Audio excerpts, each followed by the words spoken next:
what I was thinking was there were some really good questions, and I had a go at answering them. But I thought we could ask you, Robin, what you'd have thought about these questions. Mm-hmm. So two that came to mind from the Fulfilling Lives in Nottingham audience was there were people who were keen on developing pie in their homeless services, but they were saying, well, if we have no money, where could we start?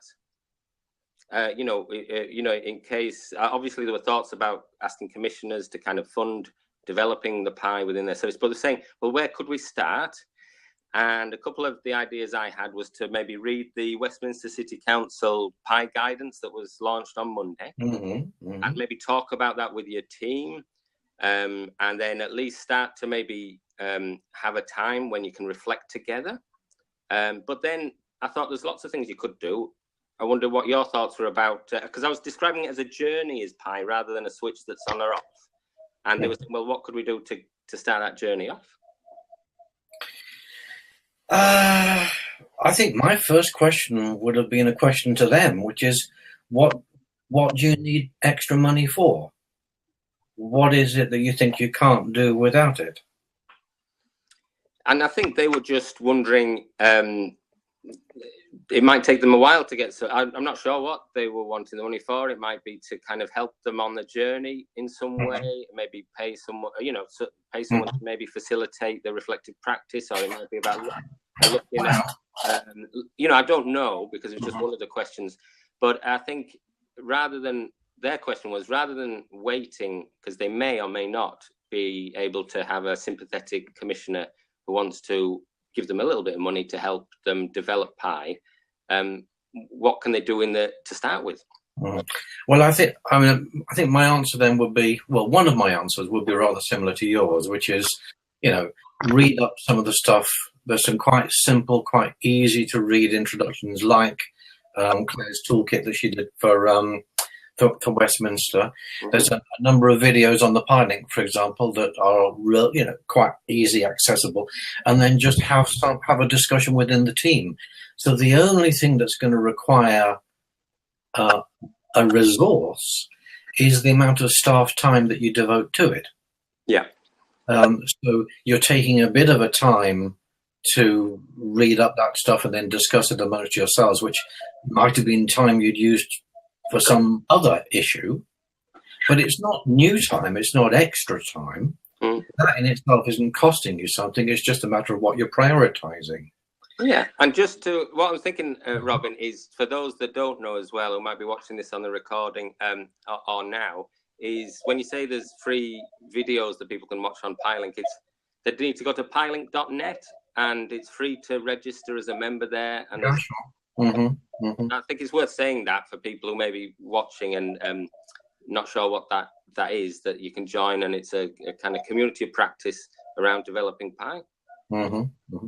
And the intention is to have more discussions like this between workers in different services. At the moment, a lot of what's written, a lot of the videos have been produced for the purpose, and that takes a lot of time and energy, obviously. But the best learning, I think, is when people talk to each other. When people in frontline services who are doing, one person is doing something interesting over here, somebody else is doing something interesting over there. You get them talking to each other, and a third idea comes out, which is even more exciting. So I think that kind of dialogue between people is what I think is going to be exciting over next year as we start this technology. But just going back one step more, I was thinking there are two answers we would have to where do you get the resources. One is, well, you've already got resources. You've already got staff team. You're already talking to each other. It's just about the way you talk to each other. It's just a framework for starting to look at some of the issues that you're having to deal with every day anyway. But it's just a way of thinking about what you're doing. But you're doing it anyway. And you're thinking about what you're doing anyway. So this is just adding a little extra color, perhaps, to a black and white picture. But if you do want to have some extra input, yes, you could talk to your commissioners within the homelessness service if that's what's funding the homelessness service. But we're talking about community mental health. We're talking about public health. because we're talking about a population who aren't usually very well engaged with, say, secondary or even primary health services. Certainly in Nottingham, I know Nottingham very well. I worked in Nottingham for 20 years. I worked in the mental health service for 10 years or more. You've got loads and loads and loads of really skillful, useful people in the mental health service who would be able to come in and have a discussion with the team. There's a really good trauma service, in fact, specifically a trauma service in Nottingham, part of the mental health trust, at least it was. So maybe just to pause you there, Robin, because that's a really good idea to capture, is that a service could look, because it's could look to their mental health services and to see which ones might be appropriate around trauma. There may be some people looking at personality disorder, for example, if they've been motivated to work in that area, that you could invite into your homeless service. Absolutely. To give a talk maybe about the knowledge around Nottingham has one of the original NIME pilots of new ways of working with personality disorder, based at the Mandala Centre. I even know the address. I've been there many times. And in fact, it was the psychiatrist and psychoanalyst who was working with the Nottingham PD service, who I met 10 years or so ago working there. That's Rex Haig. Oh, yeah. Rex and I are the two people who first came up with that article describing using the term psychologically informed environment. It all came from meetings and discussions with the personality disorder service in Nottingham. Right. Great. So if you want some input, I'm kind of surprised to hear that you don't already have it, because that was part of the idea of that PD service. And I suppose services often get under pressure, and then they don't necessarily. So people assume that there's connections between different bits of the system, and that's one of the things we're looking at about system changes. With Alex and Richie, in terms of our roles as brokers, we're often trying to connect bits of the system, like maybe homeless services and parts from mental health services, to connect. And there's an assumption that there is these relationships, but often there isn't, partly to do with the history of maybe the busyness of the service, and those connections and relationships haven't naturally been built up. And so it's worth kind of making those inquiries to find out what there is. It is, but in the same way that homelessness services have got to decide what their priorities are, if you're really seriously interested in working with psychological and emotional issues that your clients are bringing, then you're going to put some time into it, because that is actually the job. That is the day job. That's what you're doing. It's a matter of just saying, how do we do this better? But that is the work that you're working on. That's the population there. That's what their needs are. That's what you're there trying to meet. But exactly the same applies to the mental health services. They're trying to develop services for people with personality disorders and not just exclude the personality disorder client group. They too need to be asking what their priorities are. And one of the priority areas ought to be the people who've fallen through all the nets and have ended up homeless.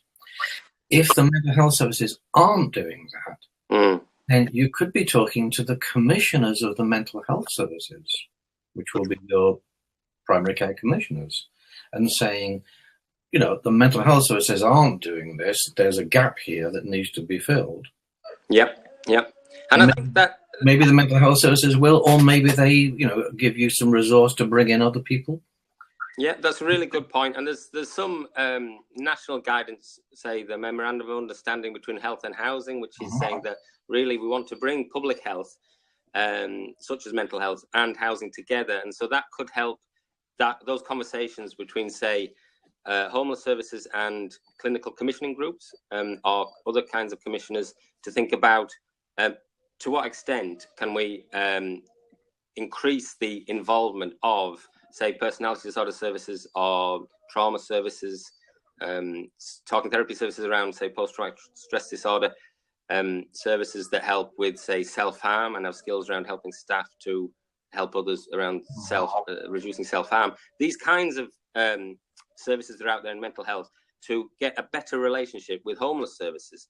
And my experience tends to be that they're quite isolated, and there's not those regular built-up relationships. So there could be a start to building that relationship, and Pi could be a bit of a vehicle for saying, well, what have you got to offer from the world of mental health, and who's interested in coming in to help the homeless services, which are often working with the toughest bunch of people. Mm-hmm.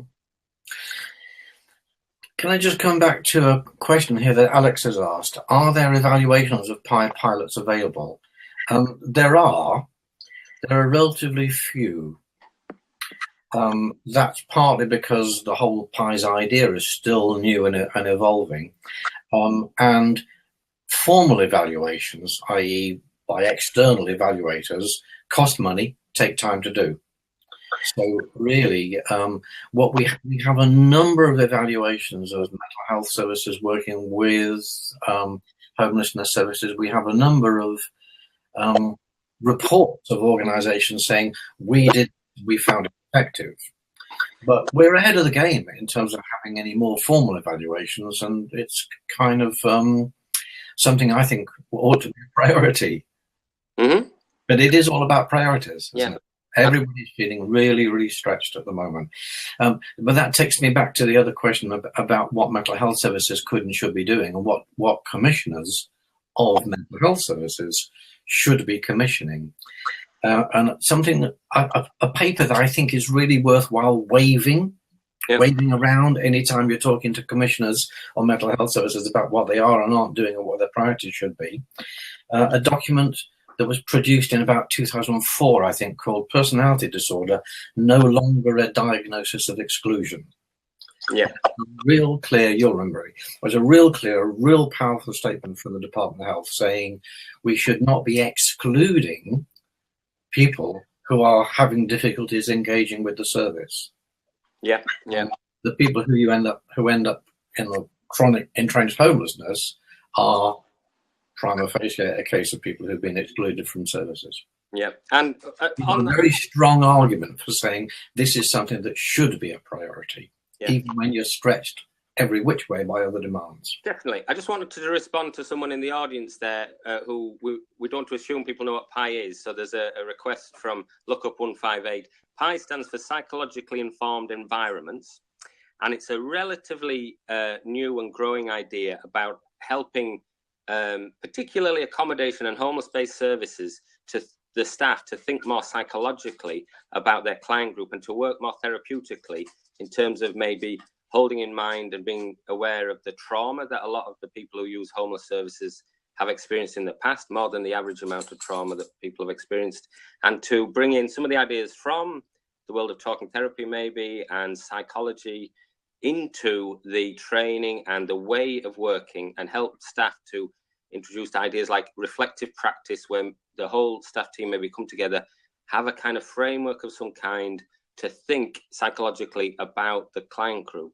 And the evidence would be that that would help the clients more, because you're more therapeutic, you're less likely to re-traumatize people using your service, and they're going to have better outcomes and less revolving door around homelessness because they're more psychologically informed. So I hope that answers the question about what does PI stand for, and what is a PI, and a PI pilot. Your second question, for example, we've run 3 PI pilots, which is in Newcastle and Gateshead. We did that with 3 services, like there was a homeless service, a drop-in, and we actually helped the staff, gave them training and support. We helped them to reflect and concentrate on the relationships. We introduced a framework, which was a framework that I'd written, but you don't have to have the one that I wrote. It could be that you've got some knowledge around CBT and you could use that framework, or there's other kinds of frameworks you could use. So it's good is the PI approach, because you can adapt it locally to your needs, and you can use what's available really in terms of, say, these 5 points. That's a little summary about what a pilot is, and then we're going to have this evaluated. And so in February, actually, Robin, in terms of evaluation, there'll be a formal evaluation of these 3 using a social return on investment, and that might help to contribute towards the evidence base, which is growing. But people generate evidence from trying things like introducing reflective practice to the staff team and then seeing what difference it makes. or emphasizing the relationships. So I did just, Robin wanted to respond to some of the people in the audience as well, asking questions about this topic. Okay, two things then. Well, three, because I'm going to have to go in about 5 minutes, I'm afraid. That's fine. We'll end it then. I've got somebody coming to see me at 1, and they'll arrive early. Just quickly, look up 158, asks what would be a good example of the practice. Look up it. It's kind of difficult to give you one single example because there are so many different kinds of homelessness services. There are so many different interesting things that people are doing, tackling different parts of the issue from different angles. If you were interested in looking for some examples of practice, on the one hand at the PI link, yes, you could go there. There are a couple of guidance papers that I helped to write, one back in 2010 and another one in 2012, both of which were published by the government, or at least with the involvement of the government. They each included a lot of examples of quite exciting, quite innovative stuff that was being done. And there are so many different examples of very different things for different situations. You can't kind of sum it up as one thing. There's lots of different ways in which people have worked. But if you wanted to have an idea of some examples of that, have a look at one of those two documents if you go to the PILINC site. But the second thing that I would say, which in a way goes back to that really first question about how do we do this with the resources we've got. When I say this again and again and again, when we first came up with the term psychologically informed environments, we weren't saying, stop what you're doing and do this instead. We weren't saying, what you're doing is not very good, bolt on top and suddenly you'll be good, like sprinkles on top of an ice cream. The term pie was an attempt to describe what we saw actually already happening in some of the best of services. Now, okay, they were the best of services perhaps, but the psychologically informed environment isn't a new thing that people should start doing. It's a new way of understanding, a new way of looking at what many services are already doing and often doing very well. But by seeing it slightly more clearly for what it is, hopefully you can do it even better. I think that's a good description, Robin. And actually, it's a kind of relatively stable set of ideas, I think, which is emerging. That's my understanding, around some key points, which is a really good practice. Particularly, I'm keen on the idea of group reflective practice together, because a lot of the services on the front line become very emotionally charged. There's a lot of emotional wear and tear on the staff. And I think the antidote is to have some protected time to reflect together on the difficulties and to share some of the anxiety and the frustrations with each other, so that you don't become very reactive as a homeless service, and it reduces the chaos by being able to reflect, which often then can be mirrored with the work with the clients, and they learn to reflect more, because that's often missing, or very not very well developed when people have experienced a lot of trauma, because they've got such emotion charged up that it's difficult to reflect and learn. So I think the idea of modeling reflective practice and then bringing that into the relationships with clients and helping them to reflect is a bit of my, something I'm keen on. I know there's other elements to the pie, but no, but you're absolutely right. We'd always said in all of the things that we produce, we'd always said the most effective way to start to become a better service, whatever you call yourself, the most effective way to become a better service, granted the kind of needs that homelessness services are actually dealing with, to be able to take time to reflect. It helps to do that one-to-one with a sort of manager talking with individuals. But if you can do it as a team, everybody gains. You benefit so much more from that. So yeah, reflective practice is the golden road. Yeah, I can see. Oh, hang on a minute. Be good to know whether. Hey there. Hey Jay, fantastic. Great to see you. Yeah, great to see you guys. I'm on my way to work, but I just wanted to say hello. And I just, caught this. This is my first time on Blab, so I wasn't sure how to do it. It's really nice to see you, and I know you've done great work in the States. You've written this book around pre-treatment and working with rough sleepers. Yeah, I'm excited about that, and working on a new project now, where we hope to do some sort of dialogue between the States and the UK on homelessness. That'd be great. That's a long-term project, so we'll see. We'll see where it goes. That's really, really exciting. Yeah. Yeah, Ray, I should explain that Jay and I have just been emailing about this over the last 48 hours or so with some ideas and some stuff we might do. Jay, I hate to say this, but I don't know whether I've got to go. Well, I have to get going to work also. For me, it's early morning. It's about 7:30, and I got to head out to my day job, which is working with the homeless in the States. So. Well, it's really good that you could join us, and maybe next week you could possibly for a chat. Yeah, I would love to. I'd love to be involved and catch it from the beginning, so I got the context, and I'm not just interrupting. You know. Yeah, we started. You're not interrupting. We started at 12, which I'm not sure. So we started about an hour ago, did we? We spent the first half hour just trying to get the cameras to work. Oh, okay. All right. So. But it's an exciting opportunity to kind of have international conversations around homelessness and to share ideas. I think it's brilliant. You know, I think it's a natural connect with the whole PI movement and what you guys are doing, and I'm glad to be somehow a part of it. That's great. Really nice you could join us today. Yeah, your work has been an inspiration to a lot of people here, you know, so it's really, really good to have you. What I'm going to suggest, I'll see whether or not John Connolly, who's the other guy, Ray, Jay, that you and I have talked about. I'll see whether there's any chance of John joining us for this next week as well. I don't know what his schedule is. I'm not sure whether Fridays, lunchtime Fridays is an okay day. He might have to cancel something and so on. But it would be fantastic if we could get him involved as well. So let's do that next week. I'm sorry we're going to have to sort of probably bring it to an end for good reasons because everyone's got to do other work. But be good to see you next week, maybe, Jay.